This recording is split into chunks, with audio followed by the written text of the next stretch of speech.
Jump into board to Hardpoint Slums. This is Epsilon versus TEC, and let's see how they're going to go on board. I'm on board with Swanee at the moment, and he's actually had a really good couple of games recently. He seems to come out of his shell. He's probably playing the best I've seen him play all year. Yeah, absolutely. Swanee's been on a tear the last couple of events. At G2, he was just going off like all the time. He's just an exceptional player. He certainly has. Now let's keep going. I'm on board with Momo now. Momo actually just got shut down, and I'm going to jump on board with Shane in the hard point as they go around. It looks like they're just holding this spawn quite well at the moment. As Shane picks up a kill but gets taken down in reply. Now, when playing for this middle hard point, you know, just how much are you desperate to hold on to this spawn? I mean, would you rather give them 20 points and take this one, or? Yeah, holding the spawn is paramount. I mean, you should always, with 20 seconds back, you're going to see someone from Epsilon probably fall back and secure, you can see he's outside blue, he's just holding blue, because usually it's so hard to break a brick, so the other team are going to try and flood through blue to flip the spawns. But as you can see, Epsilon are kind of getting the majority of the time, and they're holding the spawn, so they're just getting an ideal start. Well, I didn't really ask you before the game, what is your score prediction for this one? I'm going to have to go with 3-0 to Epsilon. Yeah, I can't disagree with you there as we jump on board with Shane. He's throwing the trophy systems back, but he's been caught doing it. He gets taken down. TEC now have a few kills to the name, and it does look like they've flipped the spawn as Epsilon spawn out. Robs we're on board with. Let's see what he can do on the sticks. Let's have a look. He does seem to get taken down. Epsilon are very good at breaking that. They just smashed through. Three of TEC have now spawned out. Whoever's at the back has to go big.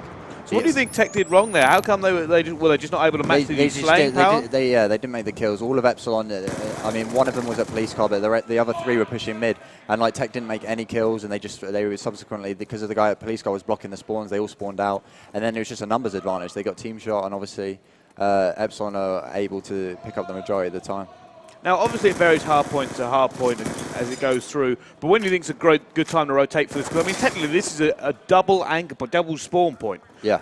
Would you normally rotate very early for this one, just in case? Yeah, obviously you want to pick up the previous hard point time, but you really should be pushing off at like 30. If you've got control of that hard point, you should be pushing off at 30 seconds.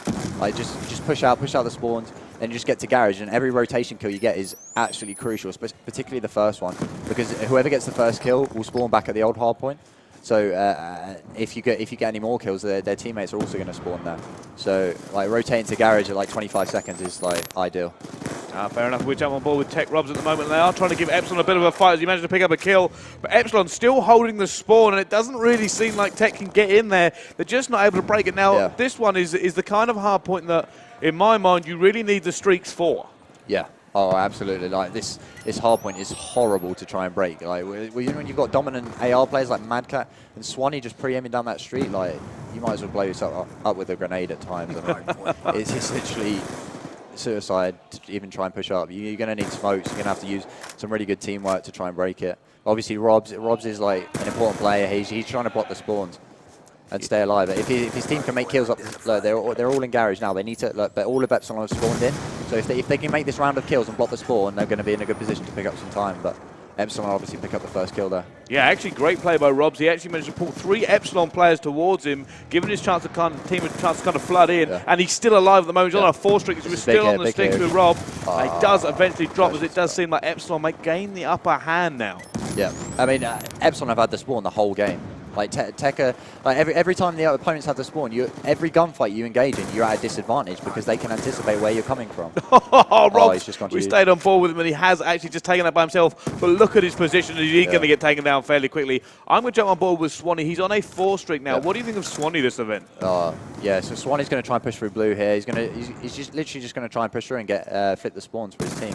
But yes, Swanee's just a dominant like anchor player. I mean, obviously with the addition of Swanee, like they've allowed Catz to become more of maybe like a Roma Slayer type role, which is what he wants to do. So yeah, Swanee's just holding down blue. Still alive, still on the 6 streak as well, as Epsilon bring the hurt to TEC at the moment. Pushing the spawn now. They're going to try it. If they get these kills on these TEC players, TEC are going to have the bad spawns again, and Epsilon have set up on mid. Now, why are Epsilon just such a good hardpoint team? Every time we see them play it, they're famous for the 100-point club. And there was a combination of raw slaying power and the ability to just get them rotations? Yeah, there are so many factors. I mean, obviously, you've got Swanee, arguably maybe the best anchor in Europe.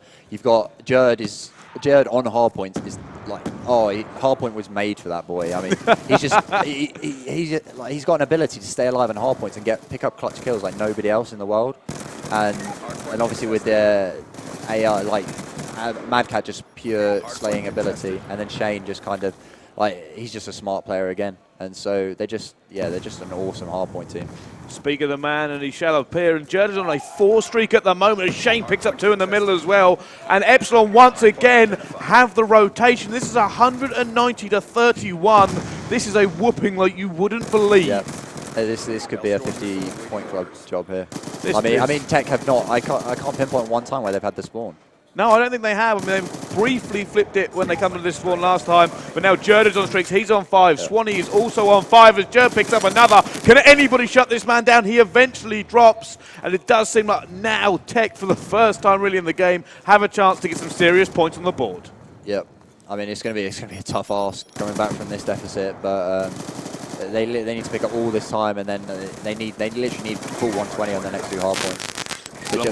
Jerd, and he's trying to put some tear in, and he does. And this is exactly what you're talking about. The guy how is he alive? How is he alive? How does he stay alive for that long?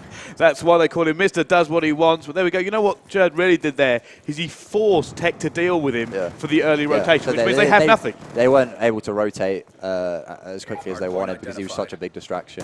And now they've got a full setup. They've got someone to go. He's watching Graveyard. Like I mean, what got can Tech? full streaks. To be honest with you, I think the game is practically over. I mean, they just have too many streaks. How do you even do this? And there we go, incoming. Jerd brings the lightning strike down as well. And this is a rout in some serious fashion, 230 to 56. Can Tech even do a thing against them? They're just bringing the rain at the moment. There's just nothing Tech can do. Yeah, the game is over. Maybe not mathematically, but I mean, it is done. It would take some sort of divine intervention to save Tech now. Yeah. And I think Epsilon, every single time I've seen them play, they have put the message on the board. Please come and challenge us. We will not be beaten. 250 to 56 on that hard point. And Epsilon have sent a message to Tech in the first game. Yep. I mean, Epsilon and Slums are just completely dominant. We played them yesterday in the groups. And they got off to a similar start there. I mean, we managed to put about 150 points on the board, but again, they were always in control of the game. Look at Swanee going 25-8. I mean, he never lost that anchor, did he? No, he certainly didn't. And that's the difference. I mean, you are right there. You think of them 3 players, Mancat, Jerd, and Swanee, all so famous for just being able to slay massive numbers. Yep. And like you said, Shane, in my opinion, has grown and grown as a player throughout Call of Duty, especially Black Ops 2. And he is very, very clever. And that I think that brings the team together in a fantastic way. So this team we will be seeing at MLG, also at ESWC, and we will be seeing him here this weekend at EGL. Now,